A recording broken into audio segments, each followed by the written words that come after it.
네, 존경하는 부산 시민 여러분, 당원 동지 여러분. 지금까지 여론조사를 결과를 보면 1등 박형준, 2등 김영춘. 아쉽지만 김 후보님이 단 한 번도 박형준 후보를 이기지 못했습니다. 무난한 선거는 무난한 패배로 이어집니다. 그래서 판을 바꿔야 합니다. 그럼 변성환은 이길 수 있느냐? 전략적 판단이 필요합니다. 무난한 패배가 예상되는 그 판을 바꿔야 합니다. 제가 경선에서 승리하면 파란의 드라마가 연출이 됩니다. 모든 시선이 부산으로 쏠린다고 봅니다. 저 변성환에게 쏠립니다. 당원들의 결집과 관심도 대폭 증가할 것입니다. 판을 바꿔주십시오. 경선에 역동성을 더해주십시오. 그러면 승리합니다. 노무현 대통령께서는 2%로 서서 이인재 대세론을 꺾었습니다. 정치력과 행정력을 겸비한 저 변성환만이 위기의 부산, 기회의 부산을 이끌 수 있습니다. 반드시 승리로 보답하겠습니다. 저 변성환과 함께 승리의 역사를 새로 쓰십시다. 감사합니다. 자, 오늘의 주제부터 알려드리면 보다 살기 좋은 부산, 누구나 살고 싶은 부산, 세계인들이 찾아오고 즐길 수 있는 부산입니다. 부산에 가면 살고 싶은 부산을 그리다가 주제가 되겠습니다. 계속해서 변성환 후보 화면으로 만나보시죠.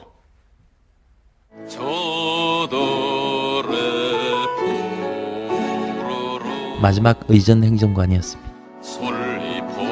연결 시간 때 그때 정말 많이 울었던 그런 기억이 납니다. 민생이라는 말은 저한테는 이게 송곳입니다. 또 목에 가시 같은 말입니다. 민생이란 저에게는 가슴 아픈 송곳이라. 이게 정말 아픈 거죠. 지금 딱 그 상황이 맞는 것 같아요.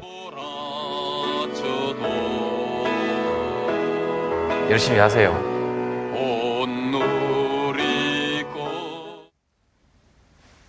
네, 반갑습니다. 시민 여러분. 경선에서 저 변성환이 이겨야 본선에서 민주당이 승리합니다.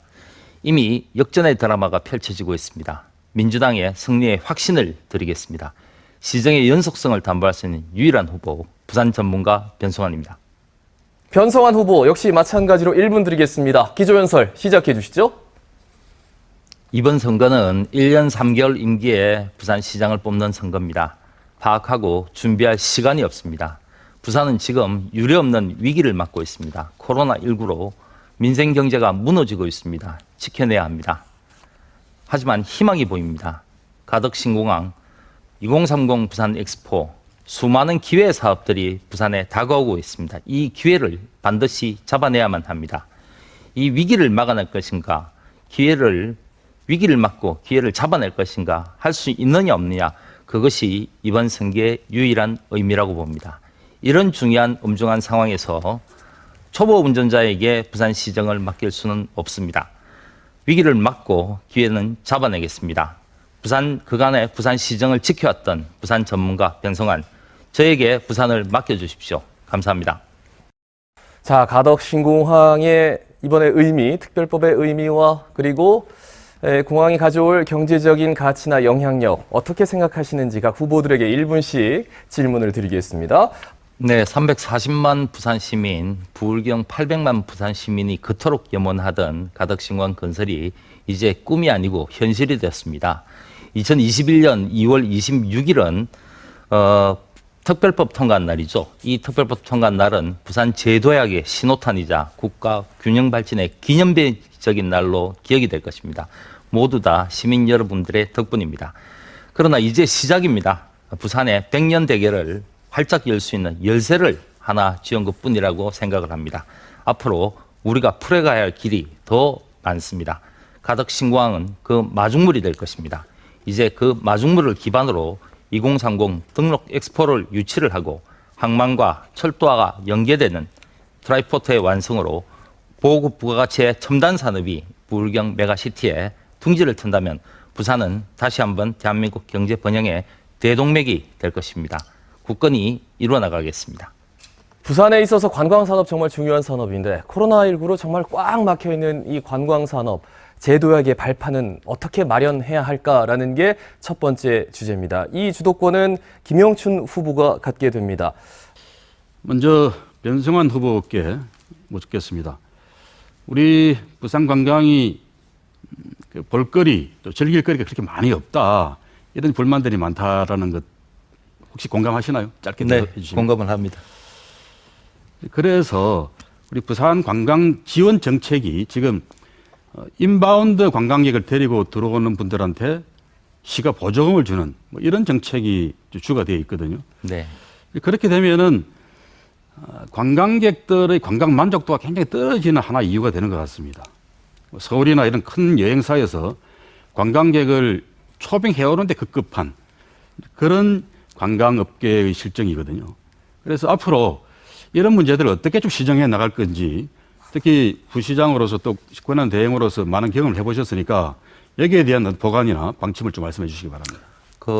앞서 우리 후보님께서 말씀하셨듯이 우리 지금 국제관광도시로 지정된 부분이 있죠. 그래서 1,500에 대해 예상을 했는데 용역 결과가 나왔습니다. 용역 결과가 나왔을 때 문제점 이런 부분들을 이제 지적을 많이 했는데 그 중에 이제 많은 문제점 중에 하나가 우리 부산은 이제 관광 자원이 해안가 중심으로 분포가 되어 있습니다. 이게 산지도 많은데 이 산지를 활용하는 정책들이 없는 거고, 그 다음에 또 도심관광 위주의 이런 문제점들, 그리고 서부산에 있는 자원이나 이런 부분들에 대해서 활용을 못하는 문제점도 있고요. 세계적인 관광도시에 관련 인지도 이런 부분들에 대한 문제도 있습니다. 그래서 외국에 있는 여론 수렴조사 관광객들의 의견들을 들어보면은 부산이 우리가 아는 만큼 그렇게 인지도가 만족도가 높지 않은 게 현실인 것 같습니다. 그래서 앞서 말씀 인바운드 관련돼서 비용 지원 물론 그런 것도 필요하다고 봅니다. 그렇지만 앞으로는 이 국제관광도시의 추진 전략의 방향은 저는 우리 우선 알리는 사업, 마케팅 이런 걸 위주로 돼야 되는 부분이 있겠고요. 또 오게 하는 사업들이 필요한 것 같습니다. 이거는 핵심적인 문화 콘텐츠나 관련되는 콘텐츠를 육성하는 사업이 또 발굴이 돼야 될 것 같고, 그 다음에 또 편하게 여행을 할 수 있는 그런 것들이 필요합니다. 그래서 무료 와이파이라든지 이런 거, 안내소라든지 편리시설을 또 확충하는 문제가 좀 있을 수가 있다고 보고요. 그리고 이 관광 산업이 저희 이제 메가시티 플랜을 얘기를 하지 않습니까? 하고 있는데 이제 우리만의 문제는 아닌 것 같습니다. 호남과 경남, 울산을 연계된 공동 마케팅 전략 이런 것들도 필요한 것 같고, 그런 핵심적인 내용들이 부울경에서 같이 논의가 되고 있는 그런 상황입니다. 이런 복합적인 내용들을 종합적으로 해서 시를 방문하는 모든 관광객들이 만족도를 높일 수 있는 방향으로 하나하나 준비가 되어 나가야 된다고 봅니다.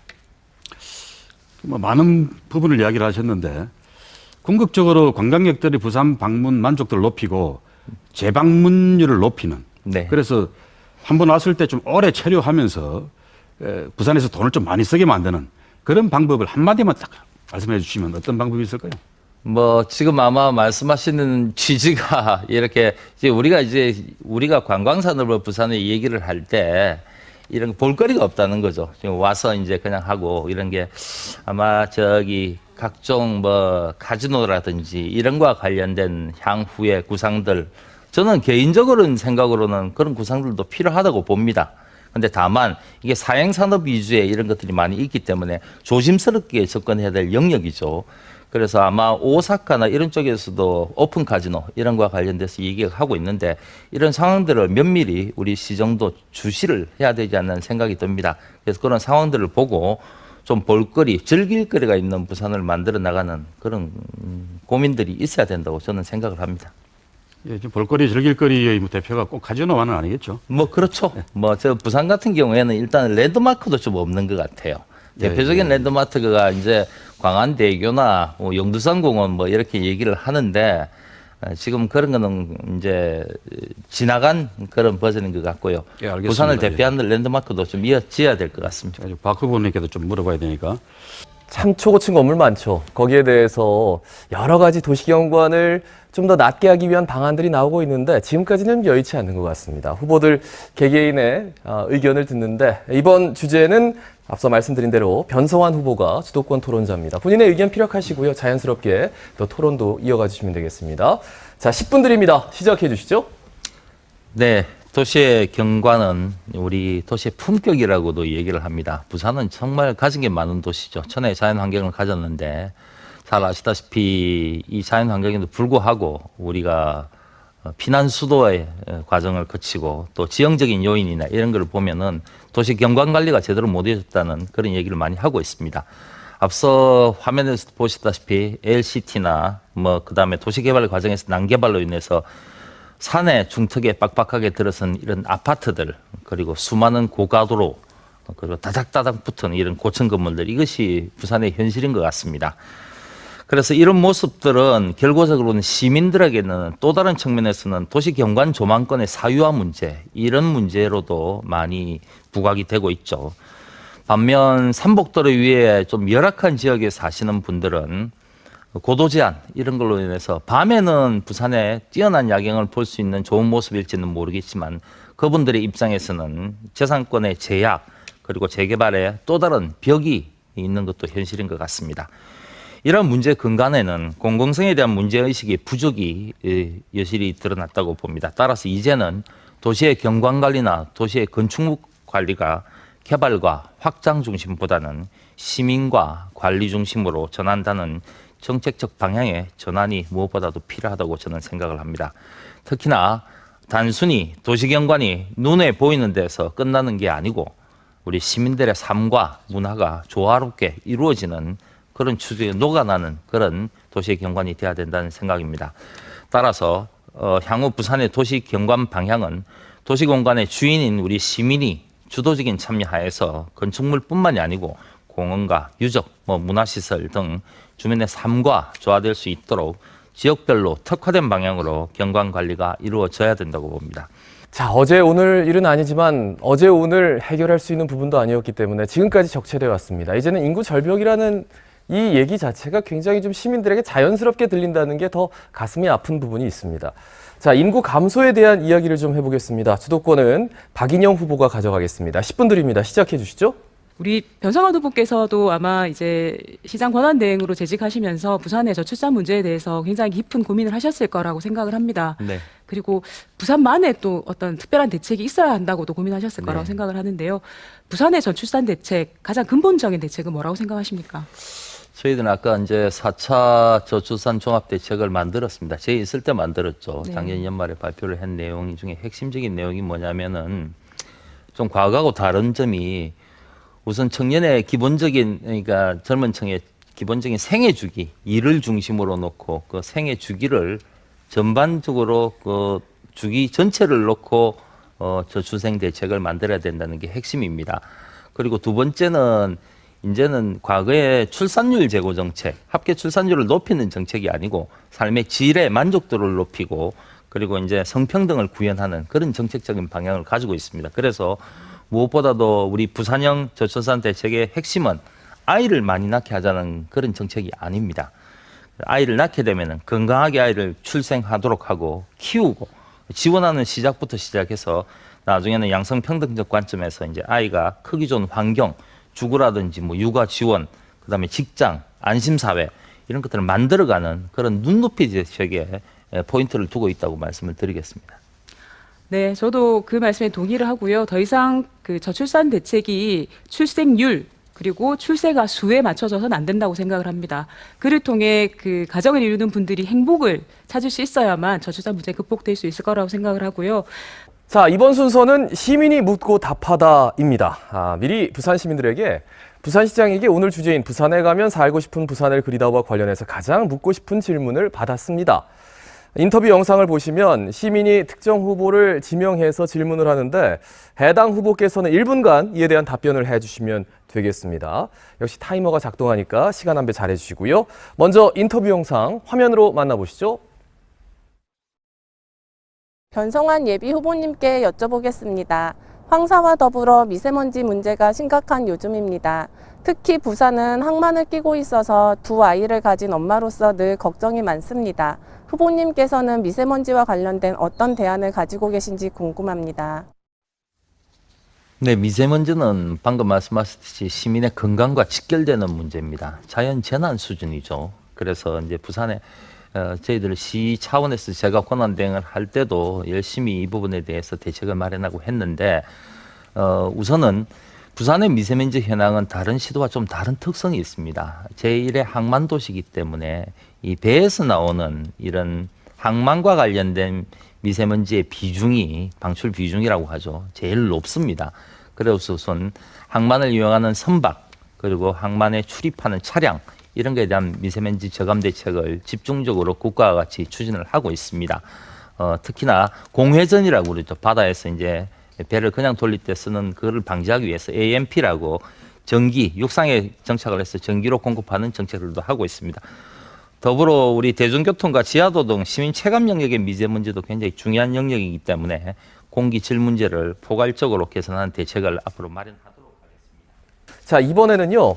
환경, 문화, 복지를 주제로 해서 각자 토론을 진행하겠습니다. 자, 우선 기후 대기 문제가 이제 감염병 못지않게 큰 위기로 다가오고 있습니다. 우리 전 지구상의 문제죠. 제대로 대응하지 않으면 안 된다고 봅니다. 자연을 거스르는 우리 이런 발전과 성장이 인간에게 되돌려주는 복수라고도 얘기를 합니다. 이상기후가 재난을 초래하고 사람들이 이 재난에서 희생당합니다. 그리고 이 고통은 취약계층에 더 크게 닥쳐온다고 봅니다.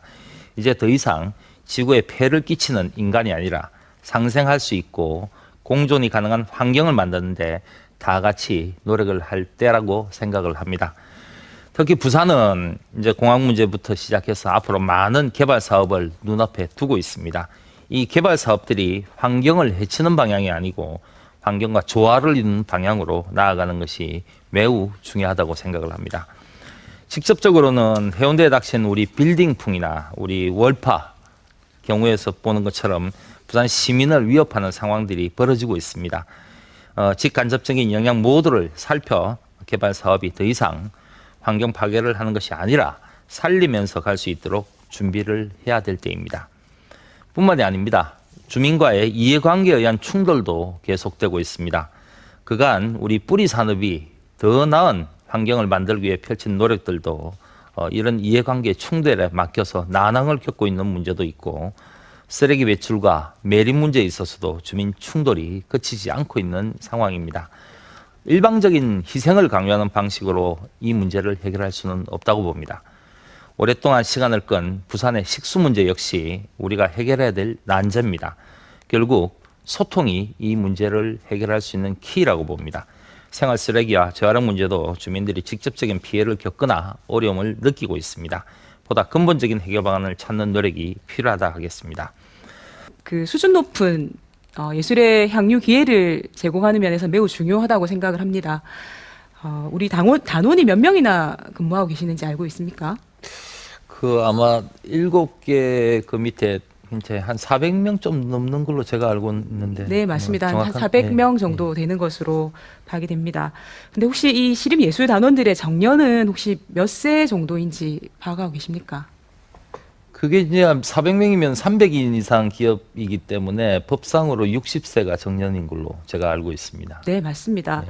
우리 시립예술단의 정년 문제는 사실은 늘 이 단골 이게 개선해야 될 지점으로 올라오는 문제인데요.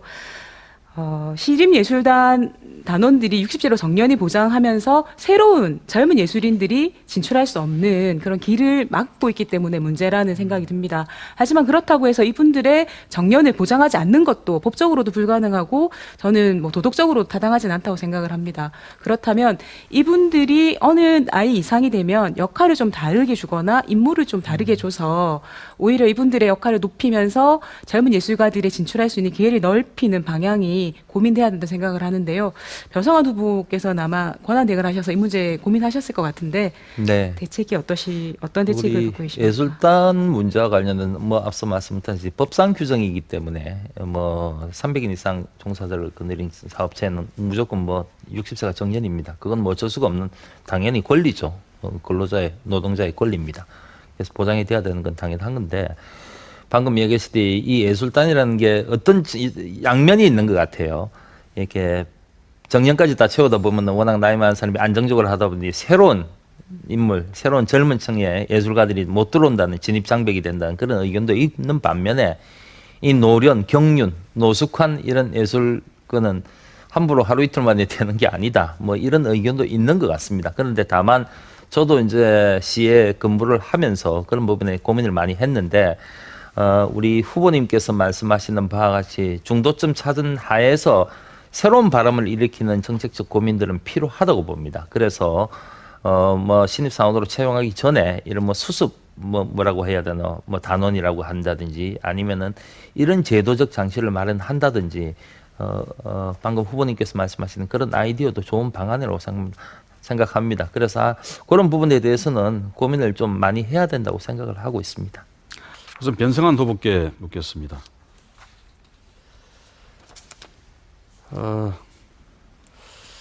변 후보님 공약 중에 청년 기초자산 지급 공약이 있습니다. 네. 거기 보면은 그 청년 기초자산이 신생아대를 상대로 1인당 1,000만 원씩 지급을 해서 그걸 청년 기본자산의 종잣돈으로 만들어 주자는 거죠. 네. 그랬을 때 전체 연간 예산이 어느 정도 든다고 추계가 됐습니까? 지금 제가 한 게 연간 5천억입니다. 아, 연간 5천억이나 네. 듭니까? 그렇습니다. 예.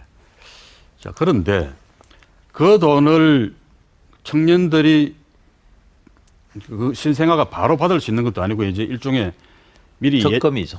예치를 해서 예. 나중에 한 20년 뒤에 찾는 거 아니겠습니까? 그렇습니다. 네.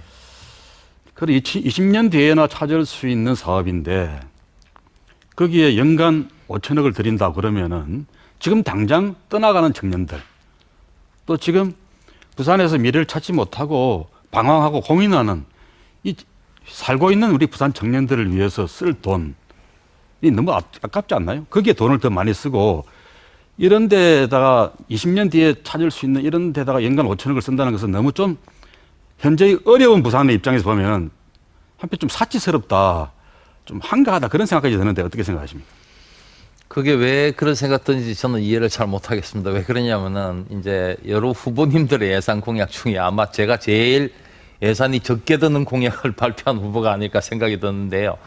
우선 그렇습니다. 이 문제는 청년 기초자산 제도로 문제 외에도 제가 나머지 지금 버티고 있는 다른 청년들에 대한 대책이 없는 건 아닙니다. 그거를 다 안 하고 이 정책을 하겠다는 방향이 아니란 말씀은 제가 분명히 드리는 거고요. 이게 그렇습니다. 원래 이제 부모 찬스라고 그러죠. 태어날 때 우리가 아기가 태어나면은 부모의 덕으로 인해서 교육도 잘 받고 나중에 부모의 가업을 물려받고 하는 그런 사회적 구조만이 있어서는 안 되는 거죠.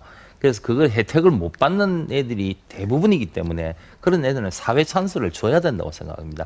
그게 사회 책임성 문제라고 보고 그래서 태어날 때 1,000만 원을 적금을 줘서 20년 후에는 한 20살이 될 때는 이제 그때 되면은 이제 학비라든지 혹시 창업을 하고 있으면 창업비라든지 이런 기본적인 자산이 있어야 움직일 수 있는 나이가 되지 않습니까? 그때 되면 복리를 하면 한 2천만 원 정도 찾을 수가 있어요. 그리고 다시 20세가 되면은 한 10년 동안 다시 1,000만 원을 적금을 해서 30세 때가 되면은 또 다른 영역에 자기 돈 쓸 수가 있습니다. 근데 그 재원은 앞서 말씀드렸다시피 마음대로 쓸 수 있는 건 아닙니다. 본인이 한도를 정해주는 거고 용도를 정해줄 겁니다. 그런 정해주는 거고 이 재원 마련 문제가 1년에 5천억 큰 돈입니다. 굉장히 큰 돈이라는 건 제가 분명하고요. 그래서 제 공약의 맨 마지막 공약 부분이 이 재원을 어떻게 만들 것인가 하는 공약이 청년 비전 기금입니다. 그 재원은 물론 시도 출연을 합니다. 시도 출연을 하지만 기본적으로 요즘 많이 활발히 논의하는 협력 사업 관련돼서 기여하는 그런 부분이 있죠. 부산 같은 경우 예를 들자면은 한진 CY 부지가 있습니다. 물론 아직 사업 진척이 마무리된 것은 아닙니다만 조금 좀 줄여주시죠. 그러니까 그런 다른 사회에 질문도 또 대한 있습니다. 기여 이런 것들도 그 재원으로 넣고 다양한 이런 기금 조성을 해서 운영을 하겠다는 말씀을 드린 겁니다. 예, 저는 지금 현재 어려움을 겪고 있는 우리 부산의 청년들에게 5천억을 쓰겠다 연간 뭐 좋습니다. 뭐 5조를 써도 저는 좋다고 생각합니다. 그게 부산의 미래 경제를 일으키는 근본적인 수단이거든요. 그런데 이게 지금 변 후보님 말씀하시는 취지는 참 좋은 취지인데 지금 당장의 부산 청년들에게 별로 도움이 안 되는 일이고 20년 뒤에나 찾을 수 있는 그런 돈에 현재 연간 5천억씩 돈을 써서 그 20년 동안 그 돈이 계속 쟁기는 거 아닙니까? 쟁기고 부산 지역 경제 안에서 순환되는 그런 기능을 할 수가 없는 거기 때문에 어려운 부산의 지역 경제 실정에서 봤을 때 조금은 좀 시기적으로 안 맞는 그런 정책이 아닌가. 조금 더 형편이 나아지고 나서 시도해 볼 수 있는 그런 정책이 아닌가 싶어요. 그러니까 제가 말씀드린 거는 제가 다른 청년 대책을 말씀을 안 드리는 겁니다. 그거를 다 백지화하고 이것만 주는 게 아니라는 건 분명히 다시 한번 말씀드리고요. 제가 알기로는 후보님 공약 예산만 해도 저보다는 훨씬 많을 건데요. 그거를 한번 계산을 해보십시오. 아니 저는 돈 충분히 액수의 문제가 아니고요. 지금 당장 어려운 사람들, 시민들 또 어려운 부산의 청년들에게 5천억이 아니라 아니, 5조라도 쓸 그러니까요. 수 있으면 쓰자는 그러니까요. 이게 똑같은 논리입니다. 말씀하셨듯이 그 돈이 다른 거를 다 깎아서 쓰는 돈이 아니라는 거죠. 다른 사업은 한다는 겁니다. 그리고 이거는 새로운 사업을 한다는 개념이기 때문에 자꾸 이거를 비교를 해서 이 돈을 쓰게 되면 다른 거를 못 쓰게 된다 이런 거를 말씀을 하시면 안 되는 거고요. 그래서 제 제가 상식에는 청년 지금 우리가 비전기금을 만든 당장 겁니다. 쓸 돈도 모자라는데 20년 뒤에 쓸 돈을 매년 5천억씩 적립을 해 나간다는 게 이해가 잘 안 돼서 물어보는 겁니다. 그게 많은 이제 시민들께서도 그건 잘 이해가 안 되실 것 같은데요. 오늘 토론 주제가 부산에 가면 살고 싶은 부산을 그리다입니다. 관련해서 후보들이 생각하는 힐링 장소를 좀 묻는 시간을 마련하겠습니다. 변성환 후보에게 힐링 장소를 묻겠습니다. 1분 드리겠습니다. 시작해 주시죠. 네, 저는 제일 선호하는 힐링 장소는 갈매길 중에 이기대길입니다. 갈매길 700리 길이 있죠. 700리 길 중에 여러 좋은 루트가 있는데 그중에 이기대길을 정말 좋아합니다. 제가 이제 행정부시장하고 시장의 역할을 수행을 하면서 민선 7기에서 가장 역점적으로 했던 부분이 걷기 좋은 부산입니다. 부산은 정말 도보로 이동하면서 볼 거리가 많고 구경할 거리가 많은 그런 고향이죠. 그래서 뭐 짬짬이 주말마다 제가 시간을 내서 다닙니다만은 그중에 역시 제일 좋은 곳이 이기대길 같습니다. 제 뭐 서울이나 타지에 있는 지인들이나 이런 분들이 오시면 한 번씩 꼭 모시고 가는데 감탄을 금치를 못하는 것 같습니다. 부산은 이렇게 좋은 도시입니다. 제가 제일 좋아하는 곳은 이기대길입니다. 예. 자, 오늘 준비된 토론은 여기까지고요. 이 마무리 발언을 하셔야 되는데, 자, 계속해서 변성환 후보의 영상 보시고요. 마무리 발언 듣겠습니다.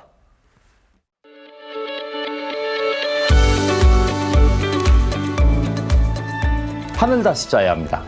민주당의 승리를 담보할 수 있는 후보에게 그 깃발을 쥐어줘야 합니다. 저 변성환에게 부산을 맡겨주시면 꼭 승리로 보답하겠습니다.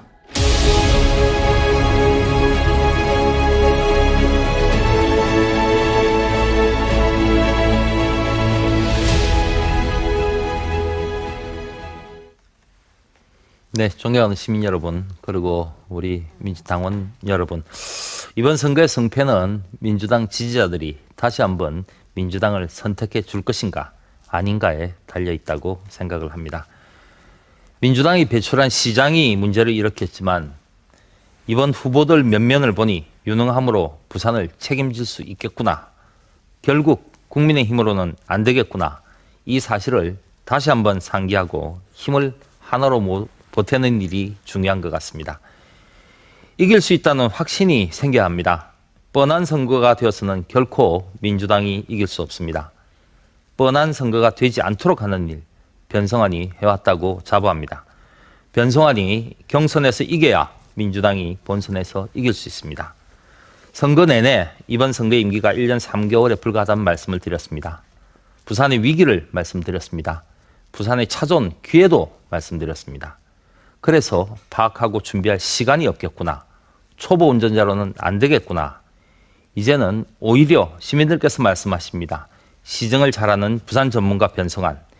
이제 역전의 발판은 마련되었다고 생각합니다. 박차고 올라가서 이기겠습니다. 변성환의 기세가 좋다고 합니다. 희망이 가득 찬 민주당이 깃발을 들고 역전을 거듭하며 날아오르겠습니다. 저 변성환에게 부산을 맡겨주십시오. 반드시 승리로 보답하겠습니다.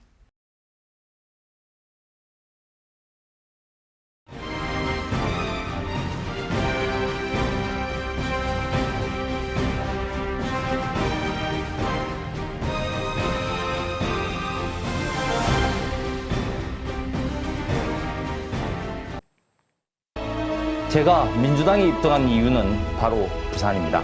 유례 없이 큰 위기가 부산을 위협하고 있습니다. 코로나19 이제야 시작이라는 민생경제의 위기, 우리 시민들에게는 생존의 문제입니다. 민생 경제를 지켜내고 약속한 것들을 실천하는 것이 믿음과 원칙입니다. 시정의 연속성을 담보할 수 있는 유일한 후보, 믿음과 원칙을 지키는 후보, 저 변성환에게 부산을 맡겨주시면 꼭 승리로 보답하겠습니다.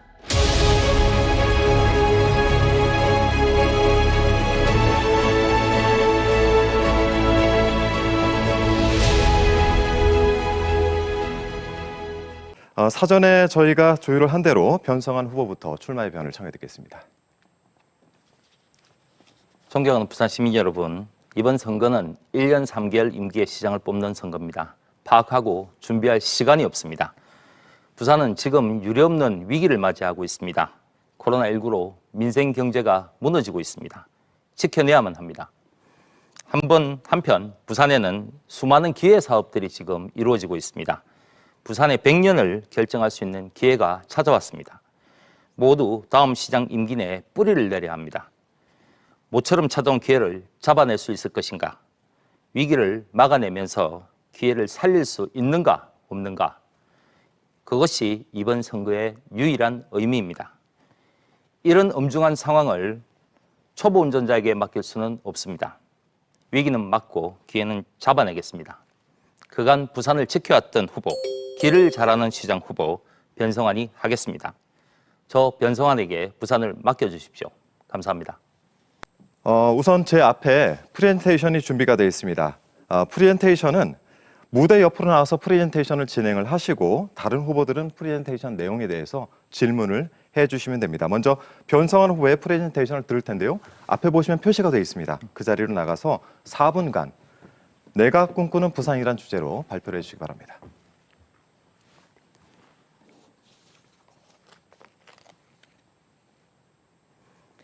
존경하는 부산 시민 여러분, 더불어민주당 당원 동지 여러분, 부산시장 예비후보 변성환입니다. 저는 지금 절박한 심정으로 이 자리에 섰습니다. 부산은 지금 유례없는 위기를 맞이하고 있습니다.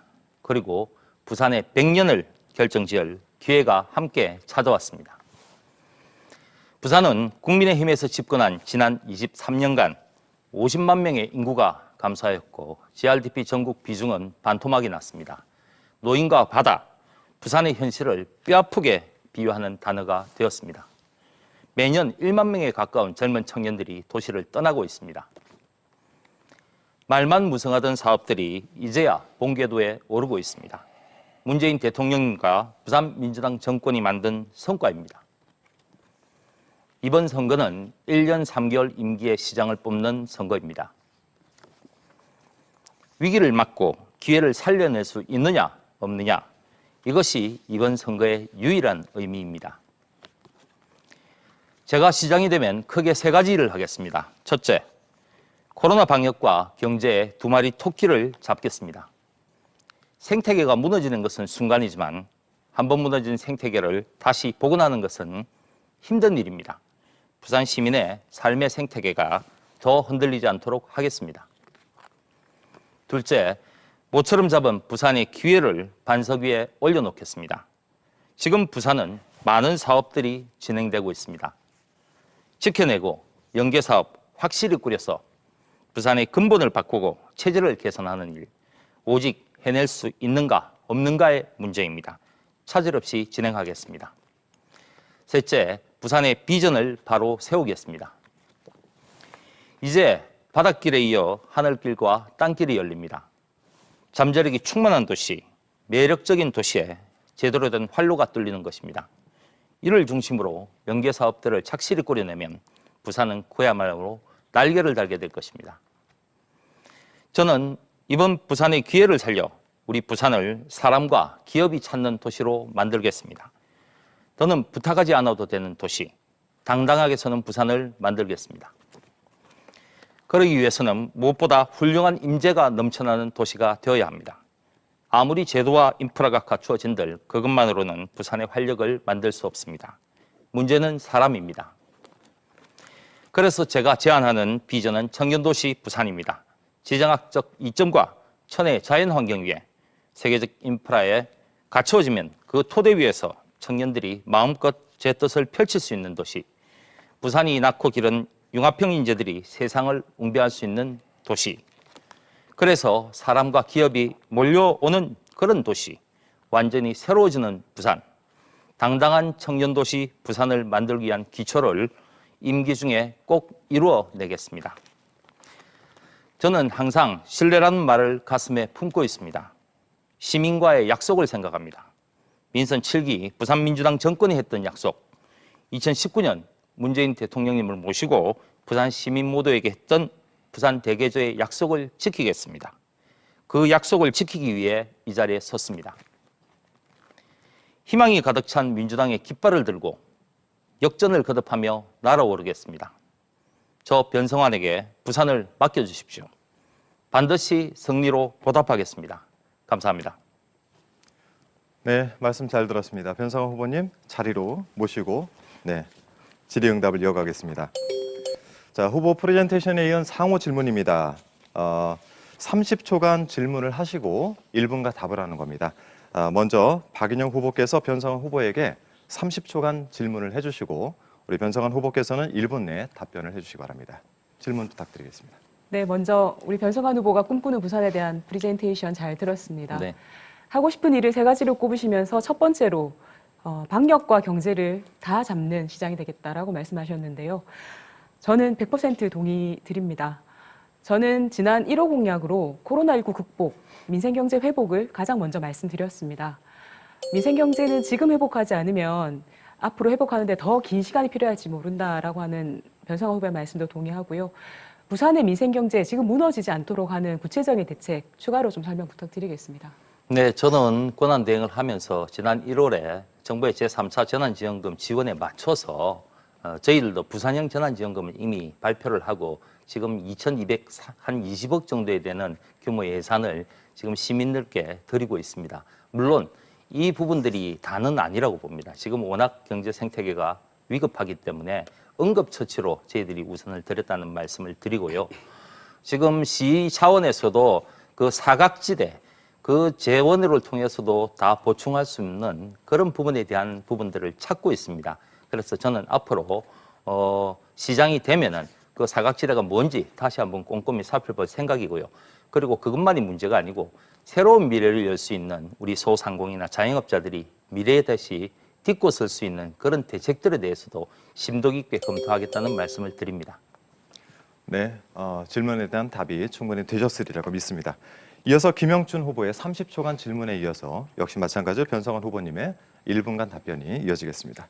질문 부탁드립니다. 예, 변 후보님께서는 지속적으로 시정의 연속성을 많이 강조를 하십니다. 오늘도 그러시는데요. 전임 시장님 치하에서 우리 부산시정이 잘한 일도 있을 겁니다. 그런 일들은 당연히 개선해야죠. 그런데 잘못한 일들은 어떤 일이 있을지 그것도 한번 말씀해 주시고, 그리고 시정을 좀 확 바꾸어내는 그런 작업들을 하시겠다 그랬는데 그거에 대한 비전, 보관도 좀 말씀해 주십시오. 우선 시정의 잘못한 일에 대해서는 뭐 다들 잘 아시겠지만 이 정권이 바뀌면 23년간 국민의힘 정권이 됐었습니다. 그 정권이 이제 새로운 민주당 정권이 되면은 그 체계부터 다시 돌이켜 봐야 되는 거죠. 그러다 보니까 전반적으로 이제 정무직과 기존의 공무원들의 갈등 이런 문제들이 많이 노출된 바가 있습니다. 물론 그 취지는 저희들이 충분히 알고 있습니다만은 시민 여러분들께 그런 것이 노출됐다는 점에 대해서는 분명하게 좀 문제를 지적할 필요가 있다는 생각이 들고요. 두 번째 이제 시정 개혁 방향은 저는 그렇습니다. 제가 이제 청년도시 부산이라는 것을 분명하게 말씀을 드렸는데 그 취지가 담겨 있습니다. 부산은 앞으로 물류나 해양금융 이런 4차 산업혁명 같은 다양한 분야에 이런 것들이 필요한데 행정 내부에서 과연 전문가가 있느냐 그거는 의문인 것 같습니다. 그래서 행정 내부에도 그런 분야와 관련된 다양한 전문가들을 키우고 하는 노력들을 저는 시장이 되면은 반드시 해내겠다는 말씀을 드립니다. 네, 변성환 후보님 어떠셨습니까? 시정의 연속성, 잘못한 일, 조금 날카롭게 질문이 들어갔는데 뭐 많이 떨리거나 그러진 않으셨습니까? 뭐 원래 생각하고 있던 분야였습니다. 네, 고맙습니다. 네, 이번에는 시민분들의 궁금증을 풀어드리는 시간이 됐습니다. 사전에 온라인으로 시민 질문을 좀 많이 받았는데요. 여기에는 이제 후보님들을 응원하는 메시지도 있고 또한 중복 메시지가 들어있어서 이것들을 저희가 다 제하고 나니까 50개, 50개의 질문이 들어와 있습니다. 먼저 1번에서 30번까지는 부산 현안에 대한 질문들이 있고요. 그다음에 31번부터 50번까지는 조금 더 가벼운 질문이 배치가 되어 있습니다. 먼저 1번에서 30번까지의 부산 현안에 대한 질문들 세 후보분들께 번호를 선택하고 거기에 따른 질문을 제가 직접 읽어드리고 답변하는 시간으로 이어가겠습니다. 1번에서 30번 사이의 번호를 하나 선택해 주시기 바랍니다. 뭐 제가 세 번째니까 3번 하겠습니다. 네, 왠지 저는 3번 뽑으실 것 같았던 느낌이 있었습니다. 남동헌 시민께서 돔구장과 관련된 질문을 해주셨습니다. 네, 안녕하세요. 부산 아이파크 팬이자 롯데 자이언츠를 응원한 지 20년 다가오는 열혈 팬입니다. 최근에 시대가 변하자 축구 야구 팬들이 부산 축구 전용구장 고척돔처럼 부산의 돔구장을 짓자라는 팬들이 많더군요. 부산 축구 전용구장, 부산 야구장 신축 추진에 대해서 어떻게 생각을 하시는지에 대해서 물어봤습니다. 저는 이제 그 방향에 대해서는 바람직한 방향으로 생각을 하고 있습니다. 근데 제가 이제 시장 역할을 하면서도 특히나 롯데 자이언트와 관련된 동구장의 요구가 많았기 때문에 그런 부분에 대해서도 검토를 많이 했었습니다. 실질적으로 롯데 자이언트와 접촉도 많이 했습니다. 그래서 저희들이 그 당시에 시에서 논의했던 방향들은 돔구장을 할지 아니면 뭐 다른 방향으로 할지 그리고 사직구장 안에다가 그거를 다시 개조를 해서 할지 이런 방향성에 대해서 검토를 많이 했는데 결론적으로는 아직 뭐 결론은 안 났습니다만은 실질적으로 확실한 결론을 내지는 못했습니다. 왜 그러냐면은 그런 부분에 대해서는 분명하게 재원의 문제가 틀림없이 있는 부분이기 때문에 그거를 오롯이 다 뭐 시의 재정으로 할 수는 없는 부분이고 롯데 자이언트 측의 협조가 당연히 필요한 부분입니다. 그래서 워낙 코로나 상황이 위중하다 보니 기업의 어려움도 있고 그래서 그 논의가 좀 중단된 상황이라는 말씀을 좀 우선적으로 드리고요.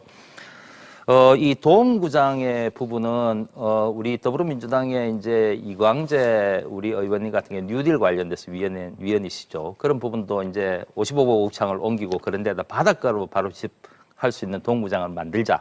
또 북한 재개발 지역에 만들자. 다양한 논의가 있습니다. 저는 그런 부분에 대해서 충분히 공감을 하고 할 필요도 있다고 생각을 합니다. 그런데 다만 앞서 말씀드렸다시피 이 재원 문제는 틀림없이 있는 부분이기 때문에 그런 부분을 어떻게 풀어갈지 이런 부분에 대해서는 앞으로 시민 여러분들과 시민의 공감대 형성이 무엇보다도 중요합니다. 어떤 정책적 방향이든 시민 공감대가 없으면은 그게 힘든 거죠. 그래서 경제 상황을 보고 우리 시의 재정 상황을 보고 또 기업의 이런 상황들을 다 보고 덧붙여서 시민들과 공감대를 형성하면서 바람직한 방향으로 추진을 해보도록 하겠습니다. 네, 질문 주신 시민분께 답변이 되었기를 바랍니다. 마지막 질문인데 질문이 어떻습니까? 어렵습니까? 이 두 번째 입으로 하는 게 네. 훨씬 긴장이 되는데. 훨씬 긴장되시죠?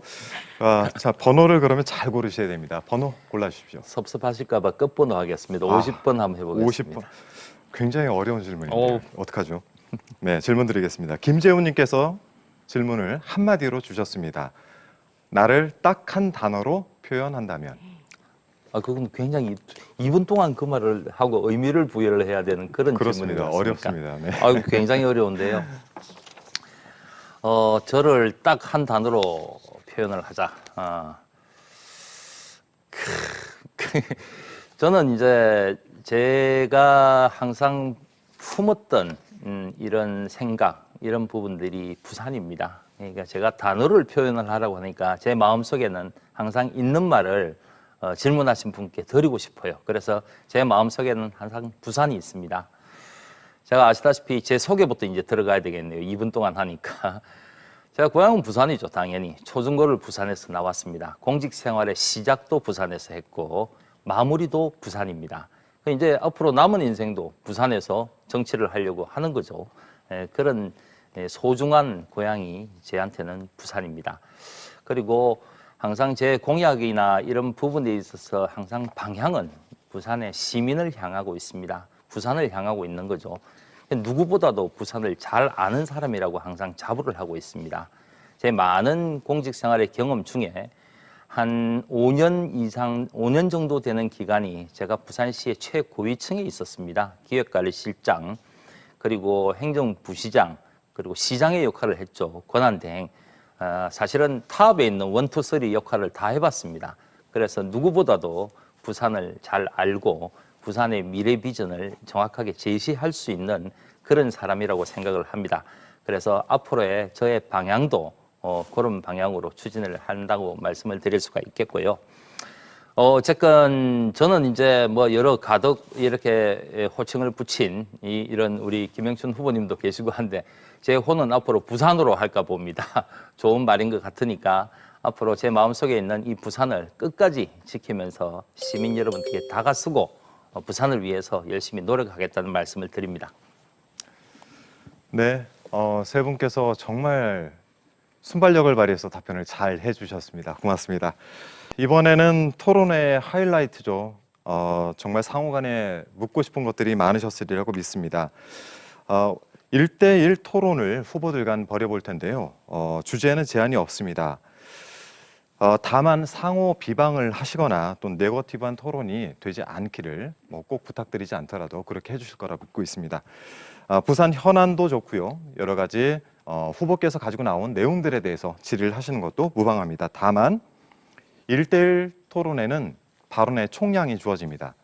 각각 후보에게는 7분의 시간이 주어지게 되는 것이죠. 즉 질문을 할 때 중간에 껴드시게 되면은 본인의 시간이 없어지게 된다는 점을 인지를 좀 해주시고요. 그래서 상대 네네 그래서 서로 제가 주고받게 해야지 네. 혼자 계속 말씀하시면 다른 사람이 나중에 물어볼 때 네. 답변할 시간이 없어요. 그래서 그것도 사실은 원래 후보 간의 역량을 감안해서 무제한 토론이 있는 것인데요. 그렇죠. 상대 후보가 질의가 너무 많아질 때 본인이 그걸 받아가지고 다시 답을 하고 질의를 하는 형태로 가시면 되는데 전혀 형평성이 맞지 않다라고 했을 때는 조금 전처럼 사회자가 개입을 하도록 하겠습니다. 자, 인지를 잘 하셨을 거라고 보고요. 김영춘 후보님 한번 잠깐 물 한 잔 드시고 시작하는 게 어떻겠습니까? 예. 네. 이어서 변성환 후보와 같이 각각 7분씩 발언 총량을 가지고 토론을 나누도록 하겠습니다. 자, 역시 상호 비방이나 네거티브가 아닌 품격 있는 토론을 부탁드리겠습니다. 어느 분부터 먼저 시작을 하시는 게 좋을까요? 뭐 정치 신인한테 좀 주시죠, 우리 선배님. 그렇습니다. 네. 네, 전체 발언에 대해서는 질의를 약간 형평성을 맞춰주시기 네, 바랍니다. 그렇게 하겠습니다. 그 부동산 정책 관련돼서 여쭤보고 싶습니다. 예. 네, 지금 뭐 시민들이 뭐 서울만 부동산 문제가 아니고 우리 시민들께서 부동산 문제에 대해서 어느 때보다도 관심이 많은 영역이기 때문에 조금 묻고 논의하는 그런 시간을 좀 가졌으면 합니다. 작년 말에 부산시가 뭐 전국적으로 마찬가지입니다만은 조정 대상 지역 뭐 지정이 됐죠. 예. 그게 지정된 곳이 몇 곳인지 혹시 아시는지? 작년에요. 뭐 작년 말에 그 지정된 것이 유지가 되고 있습니다. 지금 현재 지정된 곳 말입니까? 네네. 제 기억에는 지정됐다 해제됐다가 다시 또 지정이 되기도 하고 그래서 정확한 숫자는 기억이 안 납니다만은 해운대, 수영, 남구, 동래구 이런 지역과 중구 등 해서 한 10군데 정도 되는 것 같습니다. 뭐 비슷하게는 같습니다. 옛날에 해수동 얘기가 있었고요. 지금은 16개 구군 중에 농촌 지역인 기장하고 그리고 중구가 워낙 없어가지고 중구 2곳 빼고 14곳입니다. 뭐 참고로 알아두셨으면 하고요. 그리고 그 다음에 이제 얼마 전에 정부에서 2사 부동산 대책을 발표를 했습니다. 그 내용에 대해서 혹시 아시면은 간단하게. 2사 부동산 대책은 핵심이 공급을 좀 늘려보자라는 데 주안점이 있다고 생각합니다. 그래서 특히 역세권 중심으로 해서 고밀도 개발을 해서 도심 지역의 어떤 재개발을 통해서 도심형 그런 공급을 많이 늘려본다.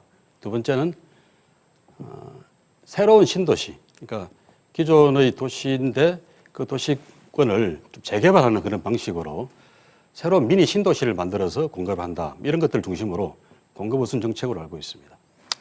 그 미니 신도시라기보다는 공급 우선 정책 맞습니다. 수도권에 한 30만 호 그리고 전국이 한 83만 호 정도 하는 건데 대부분이 공공 부분에 관해서 직접 시행하는 그런 사업들, 도심에 이제 공공주택을 복합적으로 개발하는 사업들 이런 내용이 되겠습니다. 참고로 알아주시면 되고요. 혹시 이 2사 부동산 대책과 관련돼서 수도권에 전국에 이제 수도권은 30만 호입니다. 전국에 83만 호가 이렇게 공급되겠다고 했는데 그 발표 내용에 부산 지역이 포함된 거 혹시 아십니까? 예, 들었습니다. 그래서 이번에 지난주에인가 발표됐던 그 강서구의 대저동 일대 그 사업도 바로 그 2사 공급 대책의 일환으로 추진된 걸로 알고 있습니다. 네, 네, 맞습니다. 그래서 그 대책의 일환으로 이제 발표가 됐는데 혹시 부산시에 이런 뭐 어쨌든 공공부문에서 임대주택이나 이런 걸 많이 짓자는 게 저희들 목표입니다. 혹시 부산시의 공적 임대주택 계획에 대해서 혹시 알고 계시는지요? 지금 연간 한 2, 3만 호 정도 공급을 하는 계획 아닙니까? 공공임대주택을? 뭐 저희들 민선 7기 임대 중에 공적 임대주택가 한 5만 1,000호입니다. 근데 이 용어 정리를 전체가 말이죠. 네네 5만 1,000호 목표입니다. 예, 예. 목표인데 이 용어 정리를 좀 정확하게 할 필요가 있는데 공적 임대주택에는 두 가지 종류가 있죠. 공공임대주택하고 공공지원주택이라는 게 있습니다. 그 차이점에 대해서 혹시 아시는지? 설명 좀 해주시죠. 그럼 제가 말씀드릴게요. 이 공공임대주택은 우리 행복주택이나 우리 국민주택 뭐 이런 임대주택 같이 공공기관이 이제 임대를 가지고 있는 거고 재산권을 가지고 있는 거고 공적 지원 임대주택이라는 거는 민간이 하고 행정부문에 지원하는 그런 대책들입니다. 그와 관련돼서 제가 한번 여쭤보고 싶은 게 혹시 후보님 메모드급 선대위 내에 부동산 대책 본부까지 있으니까 이런 부동산 대책에 대해서는 가장 기본이라고 봅니다. 부산 시민들이 여론조사를 하면은 굉장히 우선순위에 두는 대책인데 핵심 사항에 대해서 관심이 있을 줄 알고 혹시 이런 거에 관련되는 공공임대주택이나 이런 것에 대한 대책들이 있으신지 잠깐만 설명해 주시죠. 네, 아직 그 공약 발표는 안 했는데요. 지금 준비하고 있는 과정입니다. 부산에는 공급을 민간주택 공급을 대폭 늘리는 것은 큰 의미가 없다고 생각합니다. 주택 보급률도 부산은 103%인가 이상이 되죠. 서울이 100%가 안 되는 것에 비교해서 부산이 공급을 늘려서 이 문제를 해결하려고 해서는 안 된다. 공급을 늘려야 될 부분이 있다 그러면은 뭐 해운대라든지 또 다른 지역에 조금 틈새 부동산들, 좀 고급 주택을 선호한다든지 이런 측면에서 좀 틈새를 공급해주는 그런 작업을 해야 되겠습니다만은 부산 전체를 놓고 봤을 때는 공급 확대 정책은 잘못하면은 큰 재앙을 갖고 올 수 있다고 생각합니다. 지금도 이미 부산에는 에코 델타 시티라든지 또 명지 신도시도 점점 커지고 있고 좀 전에 이야기했던 강서구에 대저동에 18,000호 주택도 공급 예정이고 또 기장구 쪽에도 새로운 그 미니 신도시들이 자꾸 들어서고 있습니다. 그래서 또 도심의 재개발도 많이 이루어지고 있고요. 그래서 공급 정책은 민간에는 그냥 시장에 맡겨놓고 시는 주로 아까 변호사님 말씀하신 공공주택을 보급하는 데 주안점을 둬야 된다고 생각합니다. 특히 청년들이 주거 문제 때문에 고통을 많이 겪고 있죠. 또 신혼부부들 여러 가지 부동산 문제 때문에 결혼하기도 엄두가 잘 안 나는 그런 신혼부부들을 위한 주택 등등의 질 좋은 공공임대 혹은 토지 임대부 주택 같은 그런 방식의 매입형 공공주택 공급을 해야 된다고 생각합니다. 참고로 부산시의 주택 보급률은 지금 한 101% 정도 됩니다. 그리고 목표가 제가 봤을 때는 2023년까지 목표가 103% 103% 정도 예. 좀 넘는다는 말씀 드릴게요. 제가 질문권을 드리겠습니다. 예. 변호사님께서는 행정 공무원 생활을 쭉 하시면서 이제 부시장을 지내고 부산시 권항 대행까지 지내셨습니다. 그러면서 이제 시정의 연속성을 많이 말씀하시고 또 앞으로 부산을 발전시키기 위해서는 내가 시장을 맡아야 된다 이렇게 말씀하셨는데 시정 연속성도 중요합니다만 지금 부산에 가장 필요한 리더십은 시민들의 삶을 내 가슴으로 끌어안고 같이 고통을 겪고 아파하고 부둥켜 안는 그런 시정이 아닐까 싶습니다. 그런 점에서 변 후보님이 시장 권한 대행을 하실 때 작년에 코로나 때문에 부산에 많은 축제가 취소가 됐어요. 공연도 많이 취소가 되었습니다. 그래서 부산에 문화, 공연, 예술계 이런 쪽에 일하는 분들이 거의 아주 줄초상이 났습니다. 그분들은 영업 제한도 아니고 금지 협정도 아니니까 그냥 못하게 된 거거든요. 그래서 더 삶이 공공해지고 어려워졌는데 부산시가 그분들을 위한 대책을 별로 안 하셨어요. 예를 들면은 7월 달에 봄축제가 막 다 취소돼 버리고 이러니까 문화 공연하는 분들이 부산시 청사에다가 이 레이저 빔 같은 걸 조명을 쏘아가지고 항의도 하고 막 그런 적이 있었습니다. 그래서 10월 달에 좀 나아질까 했더니 가을에 역시 코로나가 안 풀리니까 부산의 원아시아 페스티벌 같은 것도 취소시켜 버렸어요. 그런데 다른 시도를 보면은 그런 공연을 오프 공연은 취소를 시키지만은 온라인 공연은 또 했습니다. 그래서 그런 공연 준비한 업체들이 최소한의 어떤 그 생계를 할 수 있게 또 일은 할 수 있게 만들어주고 문화 소비자들 입장에서도 한국뿐만 아니라 전 세계의 그런 문화 소비자들이 수십만 명, 수백만 명이 그걸 또 보고 즐기고 이렇게 됐단 말이죠. 근데 부산시정은 그런 걸 잘 못 챙겼습니다. 여기에 대해서 어떻게 말씀하시겠습니까? 저 축제, 공연 이런 부분 업계에 대한 어려움에 대해서는 알고 있습니다. 그런데 이게 이렇습니다. 저는 돈은 허투루 쓰지 않습니다. 시정을 해봤기 때문에. 기본적으로 문화예술계와 관련된 축제, 예산, 경비가 낮아진 부분들은 다 돌려드렸습니다. 내용을 정확하게 숙지를 못 하시는 것 같은데 작년에는 문화계나 예술계 축제와 관련된 안 한 부분들에 대해서 저희들이 재난지원금을 드렸고 올해 제가 권한대행을 마치고 나오면서도 50만 원씩 그런 업종에 대해서 소득 구분에 상관없이 소득 그러니까 뭐라고 합니까? 재산세나 이런 거 그 상관없이 다 또 드렸어요. 그래서 그 비용을 아껴서 다른 데 쓴 게 아니고 다 그분들한테 다시 혜택을 부는 그런 정책들을 했다는 말씀을 드리고 원아시아 페스티벌 그 예산 얼마 들어가는 줄 아십니까? 취소한 사업 말입니까? 네네. 그게 한 40억 되지 않습니까? 뭐 그까지는 안 들어갑니다. 그런데 하여튼 수십억, 한 18억, 20억 가까이 이런 예산들이 막 들어가죠. 들어가는데 내년도 예산을 그 정도 40억 정도 올린 것 같습니다. 뭐 내년도에 좀 그거는 잘 정해를 모르시는 말씀이고요. 원아시아 페스티벌은 이제 예산이 깎였습니다. 우리 의회에서도 예산이 단절이 돼서 국비도 반납을 하고 올해 안 하는 대신에 내년에 정액시켜서 예산을 올렸다고 아닙니다. 들었는데 그거는 뭐 우리 국회의원 하셨던 우리 그 후보님께서 그런 말씀하시면 안 되고요. 예산은 국비로 다 반영을 한 거고 그게 사실상 쪽지 예산으로 이래 들어가는 예산들이기 때문에 새로운 사업들이 내년에 편성이 안 돼 있다는 말씀을 우선 드립니다. 하여튼 그런 부분에 대해서 제가 말씀을 드린 거고. 이 원아시아 페스티벌이 예산이 안 들어가 있다고 그 말씀인가요? 예, 국비 예산 반영이 안 돼 있습니다. 지금. 예. 네. 그 상황을 정확하게 좀 아셨으면 합니다. 제가 이제 질문을 좀 드리겠습니다. 관련돼서 부동산 정책 이제 말씀을 하셨고. 좀 마무리 좀 지을게요. 네. 짧게 질문 드리겠습니다. 아까 다 문화공연계에 다 예산을 지원해 주셨다 그랬는데. 네, 그렇습니다. 제가 듣기로는 작년 12월 달에 그렇게 지원을 했는데 못 받은 업체가 너무 많아서 담당 과에 전화가 불통이 나서 업무가 마비될 정도였다고 합니다. 혹시 그런 보고 받으신 적은 있습니까?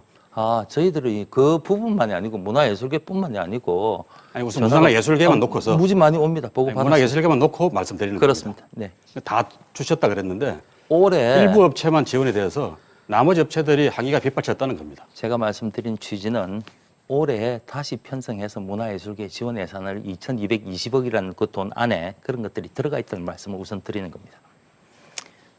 그다음에 이제 제 순서니까 질문을 조금 드리겠습니다. 얼마 전에 라디오 토론회에서 후보님께서는 제 정치력에 대한 부분에 대해서 말씀을 하셨어요. 걱정의 말씀을 하신 건 제가 충분히 이해를 합니다.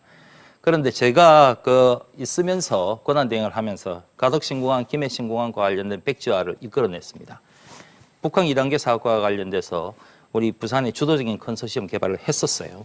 센텀 미주구도 이제 도시경합 특구 이런 거 했었고, 그 다음에 3차 규제자격 특구도 이렇게 지정을 했고, 서부산 의료원 예타 먼저도 제가 지속적으로 건의해서 결국 따냈습니다. 사상 최대 국비 따냈죠. 이런 일들을 제가 했는데, 우리 후보님께서는 생각하는 정치력이란 도대체 뭔지, 그리고 후보님이 만약에 시장이셨다면은 작년 제가 맡았던 권한대행 1년 기간 동안에 뭘 더 하실 수 있었는지 그거에 대해서 한번 말씀해 주시죠. 예, 우리 변 후보님이 일을 많이 하셨다 그러니까 저도 박수를 쳐드리고 싶은 심정입니다. 그런데 상식적으로는 시장 권한대행이 그 많은 일을 다 내 힘으로 해냈다 이렇게 말씀하시는 것은 납득하기 힘든 말씀이죠. 부산의 국회의원들 또 부산을 챙겨주는 대통령부터 시작해서 청와대의 그런 노력들 또 각부 장관들의 부산을 챙겨주는 그런 마음들 이런 게 다 어우러져서 특히 우리 민주당 중앙당에서 많이 도와주시고 해서 그런 작업이 된 거라고 저는 믿고 싶습니다. 그 과정에서 변 후보님도 시장 권한 대행으로서 역할을 많이 하셨다 그렇게 말씀하시는 게 맞겠죠. 그런데 제가 말씀드리고 싶은 거는요. 후보님 아까 저 프레젠테이션 하는 거 보고 하니까 제가 다 하겠다고 하시던데요. 그리고 시장 후보는 제가 하겠습니다 해야지. 그러면 제가 안 하고 다른 사람이 하게 하겠습니다. 이렇게 똑같은 할까요? 이치라고 봅니다. 무슨 말씀이냐면은 시정에 대해서 저는 어디 가서도 시정의 공무원들이 저를 서포트를 해서 이렇게 이끌어냈다 이 얘기를 합니다. 그런데 시정의 최고 책임자는 시장이죠. 그래서 시장 때 이런 거를 이뤄냈다고 하는 게 나쁜 말이라고는 저는 전혀 생각을 하지를 않는다는 나쁜 말 말씀을 아닙니다. 드립니다. 아닌데 내가 혼자 다 했다고 이야기하지는 말자 이거죠. 그리고 제가 시간이 조금 남았기 때문에 말씀을 좀 더 드리겠습니다. 기업 유치와 관련돼서 앞서 이제 우리 민선 7기 3년 동안은 부산시에서 기업 유치한 실적 혹시 아십니까? 얼마 안 남았기 때문에. 그 일은 직접 담당하셨던 변호사님 말씀해 주시죠. 그래서 제가 말씀을 좀 드릴게요. 65개사 정도 유치를 했고요. 이 중에 고용 부분이 한 6천 명 정도 됐습니다. 3년간. 그 중에 한 2천 명이 컨택센터입니다. 컨택센터가 뭔지 아시죠? 예, 콜센터죠. 그래서 이런 부분에 대해서 그리고 2017년도에도 한 27개사 3천 명 정도 유치 계획을 발표를 했는데 460명까지 고용을 못 미쳤습니다. 제가 말씀드린 취지는 기업의 유치가 쉽지가 않다는 말씀을 분명히 드리는 겁니다.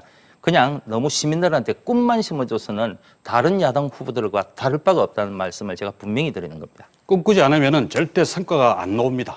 꿈을 꿔야 됩니다. 네. 도전해야 됩니다. 여기까지 듣겠습니다. 두 분의 토론 잘 들었습니다.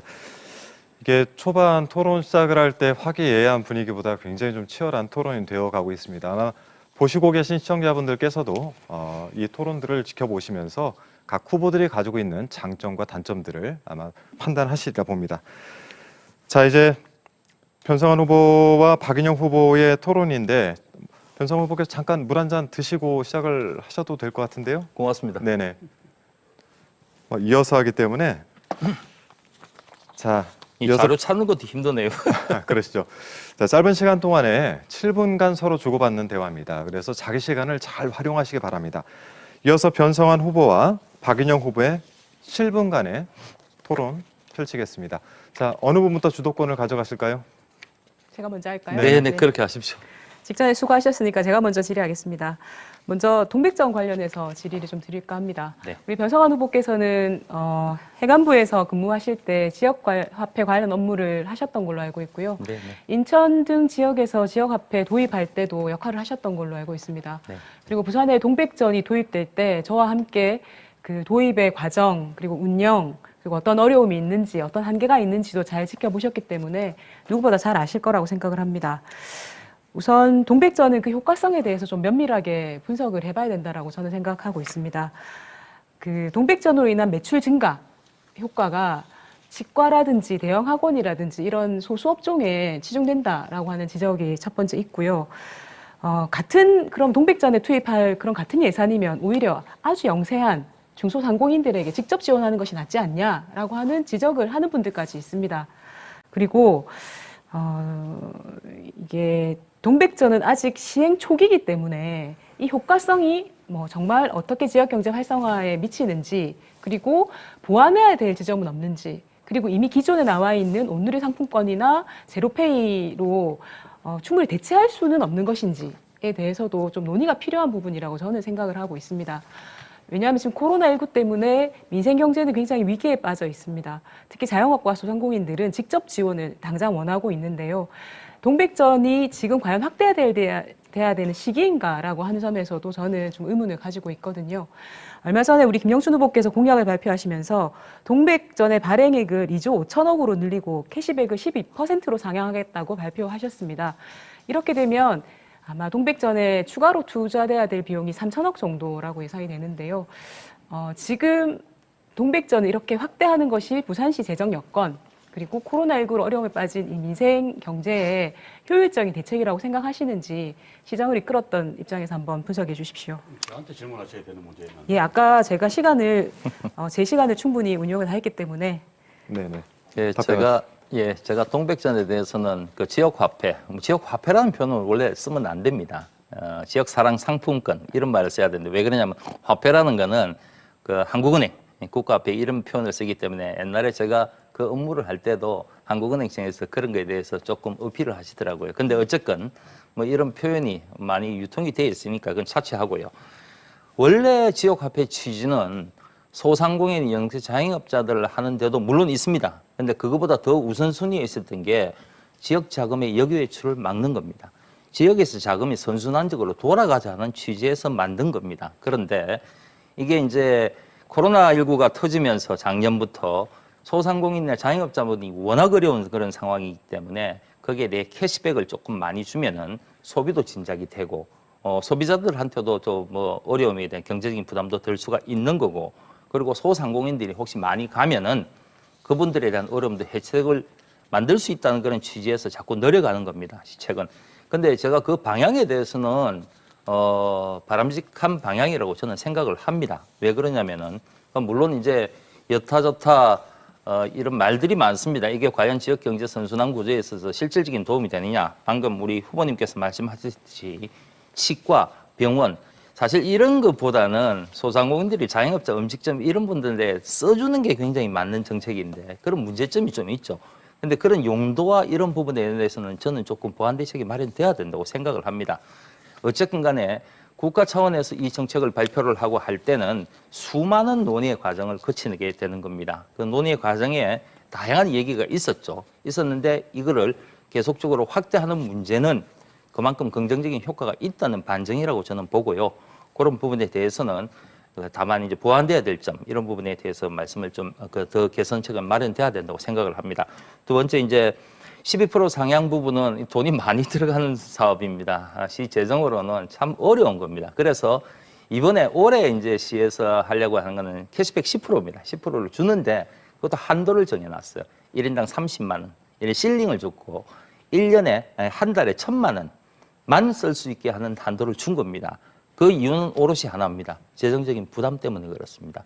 그래서 이런 거를 무시를 하고 계속적으로만 확대하는 부분에 대해서는 저는 문제가 있다고 생각을 합니다. 네. 농백전 확대 공약을 발표한 게 우리 김영춘 후보가 유일하시기 때문에 김영춘 후보의 공약을 빗대서 질문을 했고요. 다음에 우리 김영춘 후보와도 이 분야에 대해서는 따로 깊은 토론을 할 수 있었으면 좋겠다는 말씀 드립니다. 저한테 물어보셨으면 제가 아주 친절하게 잘 설명해 드렸을 텐데. 근데 네, 후보님 그런 지금 기회가 하셨습니다. 있기를 안 바랍니다. 네, 네. 저한테 자, 이제 진행해 동백 주시죠. 끝났으면 발언권 한번 주시죠. 네. 해도 되겠습니까? 네, 좋습니다. 저는 이제 우리 오롯이 이제 민주당원으로 이전하시고 풀뿌리 민주주의를 지켜온 우리 박연영 후보님께 대해서 그동안 부산에서 23년 동안 정권을 잡아왔던 주인 노릇을 국민의힘에 대해서 좀 얘기를 하고 싶습니다. 같이. 이번 선거의 의미에 대해서 국민의힘은 정권 심판론을 얘기를 합니다. 이건 애들이 묻습니다. 이번 선거는 부산시장을 뽑는 선거입니다. 도대체 자라난 아이들한테 정치가 뭘 가르쳐주는지 저는 잘 모르겠다는 말씀을 우선 드립니다. 먼저 가덕 신고안과 관련돼서 우리 국민의힘이 보인 행태에 대해서 제가 말씀을 좀 드리겠습니다. 제가 시장 역할을 하면서 정말 발에 땀나도록 뛰어다녔습니다. 그런데 그중에 국회의원님들 만나죠, 당연히. 국민의힘 의원들 만났습니다. 만났는데 하시는 말씀이 다 찬성일까요? 제가 이 자리에서 진실을 밝히겠습니다. 어떤 분들은 이미 하는 사업들 왜 힘 빼냐? 김해신공항 확장 아니죠. 또 어떤 분은 당초부터 난 반대했다. 이런 반대 논리까지 조목조목 저한테 얘기하시고 훈계도 하신 분도 있어요. 이런 말들을 들을 때 저는 억장이 무너집니다. 과연 누구를 대변하는 국회의원인가? 이런 점에 대해서는 분명한 문제 제기를 할 필요가 있고 이번 가덕특별법 진행 과정에서도 그분들이 무엇을 했는지 모르겠어요. 하는 말이 한 게 고작 대통령이 결단해라. 뭘 결단을 하라는 겁니까? 검증은 객관적으로 이루어지고 있고 법은 국회에서 심의를 하는데 대통령 보고 뭘 결단을 하라는 겁니까? 그래서 지금 부산 시민들한테는 국민의힘은 대구 경북 정당이라는 얘기가 있습니다. 이와 관련돼서 이런 과정들을 좀 지켜보시면서 우리 후보님의 생각도 저하고는 크게 다르지 않다고 보는데 또 덧붙일 말씀 있으시면 한번 말씀을 좀 해주시죠. 네. 먼저 앞서 질의에 대해서 우리 김영춘 후보께서 저에게 반칙이다라고 말씀해 주셨는데요. 저는 그 단어에 대해서는 적절하지 않다는 말씀드리고요. 저는 정치를 하는 동안 한 번도 반칙을 해본 적은 없는 정치인이라는 말씀을 다시 한번 드립니다. 우리 변성환 후보 질문에 대해서 답변 드리겠습니다. 가덕 신공항의 추진 과정 그리고 이번 특별법의 통과 과정을 보면 국민의힘의 실체를 정확하게 알 수 있다라고 생각을 합니다. 그동안 국민의힘은 가덕 신공항을 철저하게 정치적으로 이용만 했습니다.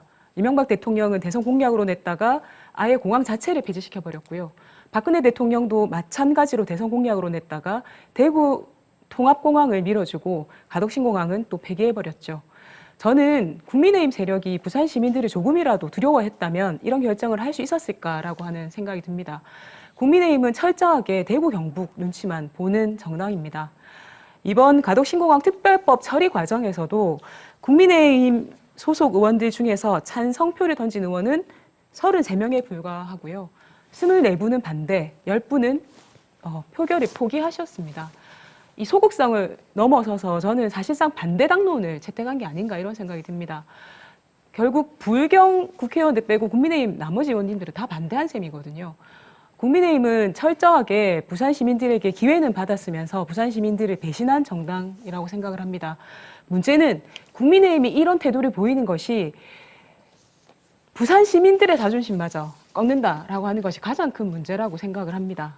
두 번째는 국민의힘이 이렇게 대구 경북 눈치만 보고 시민들의 눈치를 보지 않기 때문에 그동안 30년 동안 부산에 이렇게 해묵은 과제들을 하나도 해결하지 못한 무능력한 정당이다라고 하는 것도 문제라고 생각을 합니다. 이번 보궐선거 과정을 통해서 또 가덕신공항 이 추진 과정을 통해서 우리 부산 시민들께서 국민의힘에게 좀 매서운 회초리를 들어주셔야 한다고 생각합니다. 네, 이어서 제가 국민의힘에서 발표한 공약과 관련돼서 조금 말씀을 드리겠습니다. 이 뭐 공약들은 뭐 상세한 내용은 그렇거든요. 요즘 좀 신이 난 것 같아요. 뭐 세계적인 투자 기업과 몇 조 규모의 MOU를 체결하겠다든지, 지하에 뭐 어반루프로 몇십조 돈 예산을 들여가지고 한다든지, 삼성전자, 삼성전기 대기업을 바로 유치를 하겠다고 하는지, 제가 좀 묻고 싶어요. 그분들한테. 그동안 그 좋은 거 왜 안 했습니까? 이게 부산의 어려움이 어제 오늘 나타난 일들이 아니죠. 지난 23년간 권력의 중심에 있었으면은 그동안 시장을 배출하지 못해서 그런 일을 못했습니까? 저는 그건 아니라고 봅니다. 그리고 이 좋은 아이디어들을 제가 시장 역할을 할 때 저는 정치적 중립 아닙니까? 저한테 단 한 번도 들고 와서 이런 거 해보겠다고 얘기한 적이 없습니다. 그래서 부산은 지난 23년간 국민의힘이 일당 독점을 한 내용입니다. 이런 부분들에 있어서 개인의 영달을 위해서 그런 좋은 아이디어들을 고이 모셔놨는지 아니면 아껴두신 건지 참 한심하기 짝이 없다는 말씀을 드리고요. 박영희 후보님도 우리 국민의힘 후보님들 발표하는 공약에 대해서 허점에 대해서 한번 말씀해 주셨으면 합니다. 저는 이제 선거만 되면 이렇게 정말 어려운 말로 포장한 이런 장밋빛 공약을 들고 나오는 낡은 정치 문화는 이제 끝나야 한다고 생각을 합니다. 시민들은 이제 인터넷 접속만 하면 언제든지 정보가 접근이 가능한 시대로 변했습니다. 예전처럼 정치인들이 던지는 이런 헛된 공약에 더 이상 속지 않는다라고 하는 말씀을 국민의힘에 정확하게 드려야 한다라고 생각을 하고요. 국민의힘도 이제 이런 새로운 시대의 흐름에 맞게 좀 선거 문화, 정치 문화도 바꿔주셨으면 좋겠다라는 당부의 말씀 드립니다. 그럼 제가 질문 시간이 좀 남아 질의를 좀 드려도 되겠습니까? 네. 사실은 국민의힘의 정부였던 이명박 정권에서 청와대의 지시로 국정원을 동원해서 민간인들과 국회의원 그리고 노무현 대통령 일가까지 불법 사찰을 했다라고 하는 사실이 속속 밝혀지고 있습니다. 2만여 건이 넘는 불법 자료가 수집됐다고 하고요. 피해자들도 2만 명이 훨씬 넘는다라고 알려지고 있습니다. 저는 정말 충격을 금할 수 없었는데요. 문제는 그 이명박 정권 시절에 청와대에서 수석으로 일하시던 박형준 후보가 지금 국민의힘의 유력 후보라는 사실입니다. 저는 국가기관에 의해서 민간인에 대한 불법 사찰은 일어나서는 안 되는 민주주의 파괴 행위라고 생각을 합니다. 이것은 불법 그 이상의 일이라고 생각을 하거든요. 저는 국민의힘이 이 사건에 대해서 철저하게 진상규명에 협조하고 정치적, 법적 책임을 져야 한다라고 생각을 합니다. 우리 변성환 후보께서는 아마 오랜 공직생활 경험을 통해서 공권력이 민간인에게 이렇게 부당하게 작동되는 것을 목격하신 적도 있을 거고 아마 경계하신 적도 있을 거라고 생각을 합니다. 이명박 정권 하에 국정원의 불법 사찰 어떻게 알아보시는지 의견을 좀 말씀해 주십시오. 이명박 정부 때 강했던 민간인 불법 사찰에 대해서는 최측근인 우리 박형준 후보죠. 지금 당시에는 청와대 정무수석이었는데 이 부산시장으로 출마하는 데 대해서는 반성도 없이 무슨 자격으로 부산시를 이끌겠다는 건지 저는 어처구니가 없다는 말씀을 먼저 드립니다. 이 국민의힘 세력이 지금 아무런 반성과 성찰이 없이 지금 여전히 감히 정권 심판론을 들면서 선거를 하고 있죠. 그래서 이런 부분에 대해서는 굉장히 문제의식을 가져야 된다고 저는 생각을 합니다. 지금 저는 그래 생각을 합니다. 우리 보수나 진보나 이런 가치보다도 더 중요한 가치가 민주주의라고 생각을 합니다. 민주주의가 우리가 살아가는 방식이죠. 그래서 이명박, 박근혜 대통령을 대변했던 국민의힘 정치 세력이 철저하게 민주주의의 질서를 파괴한 그런 증거들이라고 봅니다. 그래서 이제 우리 시민들은 바로 보셔야 할 것 같습니다. 어느 당을 선택하는 것이 부산을 위한 건지 이제 판단을 좀 하셔야 된다고 저는 생각을 합니다. 정권 심판 같은 헛구에 이제 더 이상 속지 않으셨으면 하는 그런 바람입니다. 짧게 질문 있으면 한마디. 네. 네, 이제 한 51초 남았는데 네네. 덧붙여서 우리 박인영 후보님께서 하실 말씀이 있으시면 좀 해주시면 고맙겠습니다. 저는 이번 선거는 그동안 부산을 이끌어왔던 무능력한 국민의힘에 대한 심판 선거가 되어야 된다고 생각을 합니다. 부산은 수많은 문제를 겪고 있습니다. 주력 산업은 쇠퇴했고 부산의 도심은 철도와 그리고 낡은 항만시설 또는 물류시설들이 우후죽순 들어서면서 부산의 도심은 단절되어 있었습니다. 이런 문제들을 철저하게 외면했던 게 누굽니까? 바로 국민의힘입니다. 부산에 지금 새로운 미래를 구상할 수 있는 대규모 사업들이 많이 준비되고 있습니다. 이 사업들을 잘 추진하기 위해서는 집권 여당 그리고 문재인 대통령 그리고 더불어민주당이 누구보다 필요합니다. 지금 부산에 가장 필요한 우리 더불어민주당에게 부산 시민들께 다시 한번 일할 기회를 주셨으면 좋겠다는 말씀으로 말씀을 마치겠습니다. 저도 마무리만 하겠습니다. 네. 국민의힘은 더 이상 권력을 잡아서는 안 된다고 생각을 합니다. 이명박 정부 때 4대강 사업이나 자원 외교 비리 이런 걸로 해서 수십조 원의 예산이 날아갔죠. 그 피해는 고스란히 국민의 몫입니다. 그래서 이 국민의힘 세력이 이런 반성과 성찰이 없이 다시 부산에서 집권을 하겠다는 그런 생각을 가지는 것 자체가 저는 문제라고 생각합니다. 이런 부분에 대해서 시민들이 잘 아시리라고 봅니다. 네, 잠시 토론이 상당히 좀 치열했습니다. 그래서 이번 시간에는 각 후보들께서 같이 한 30일간 다니시면서 보신 장점, 단점들이 있을 텐데 주로 좀 칭찬하는 의미에서 덕담 한마디씩을 좀 부탁드리겠습니다. 변성환 후보께서 다른 두 후보에 대해서. 저는 이제 한 달 된 정치 신인입니다. 사실은 정치를 보면. 그래서 이제 무척이나 지금 상황도 낯설고 좀 어색하고 그런 부분이 있는데 아마 우리 두 분 후보님들이 잘 이렇게 이끌어 주셔서 제가 그나마 이렇게 보조를 맞춰서 따라가는 것 같다고 생각이 듭니다. 그래서 두 분 이 자리에 빌어서 감사의 말씀을 우선 드리고요. 아시다시피 우리 김영춘 후보님의 그 굉장히 깊은 정치 경륜 그리고 우리 박인영 후보님의 패기 있지 않습니까? 힘찬 패기, 이런 섬세함 이런 부분에 대해서 항상 제가 많이 배우고 있다는 말씀을 드립니다. 앞으로 이제 남은 이제 본격적인 4월 7일까지 한 달의 남은 기간이 남아 있겠지만 저 또한 이게 원팀으로 어떤 결과가 나오든 최선을 다해서 선거에 임하겠다는 말씀을 드리고요. 두 분 후보님들과 끝까지 함께 하겠다는 말씀을 이 자리에서 드립니다. 네, 서로에 대한 덕담을 주고받았습니다. 각 후보들께서는 1분 내에 마무리 발언을 영상 포함해서 해주시길 부탁드리겠습니다.